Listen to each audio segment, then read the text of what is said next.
প্রিয় দর্শক কেমন আছেন সবাই? আশা করি সবাই ভালো আছেন। তো আমার মোটো ব্লগের আজকে হচ্ছে প্রথম ভিডিও। মোটরসাইকেলের বিভিন্ন আপডেট নিয়ে ভিডিও নিয়ে আসবো ইনশাল্লাহ।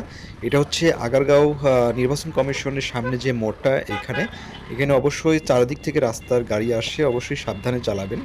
তো এটা হচ্ছে আগারগাঁওয়ের মেন রাস্তা। তো বাম পাশে এনআরবির যে মেন ভবন, হেডকোয়ার্টার। আর সামনের বিল্ডিংটা বাম পাশে দেখতে পাচ্ছেন, এটা হচ্ছে পাসপোর্ট অফিস। পাসপোর্ট অফিসের সামনে কিন্তু একটি আইল্যান্ড আছে। আইল্যান্ড বলতে হচ্ছে স্পিড স্পিড ব্রেকার।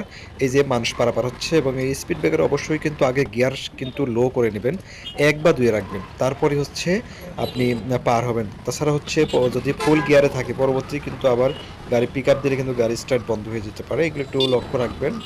এরপরে হচ্ছে আমরা আগারগাঁও পার হয়ে আমরা হচ্ছে এখন বিজয় সরণি হয়ে আমরা যাব হচ্ছে মহাখালী। তো এই রাস্তাটা কিন্তু ওয়ান ওয়ে রাস্তা। এই পাশ দিয়ে যদি আপনি যান তাহলে খুবই দ্রুত যেতে পারবেন। মাঝে মধ্যে সকাল 9টার সময় এই রাস্তায় প্রচুর যানজট থাকে।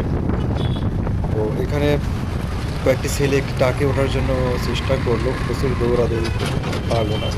তো এখানে বরাবর স্পিড ব্রেকার আছে, আমি একটু বাম সাইড দিয়েই কিন্তু পার হয়ে যাবো, একটু সমান আছে। তো এখন আমরা আবার মেন হাইওয়ে উঠে গেলাম।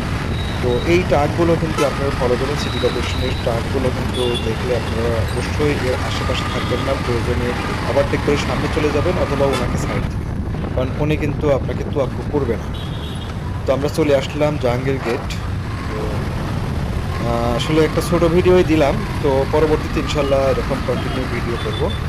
যারা প্রথম দেখতেছেন আমার ভিডিও, অবশ্যই আমার পেজটি ফলো করবেন এবং একটি লাইক দিবেন ভিডিওতে। ধন্যবাদ।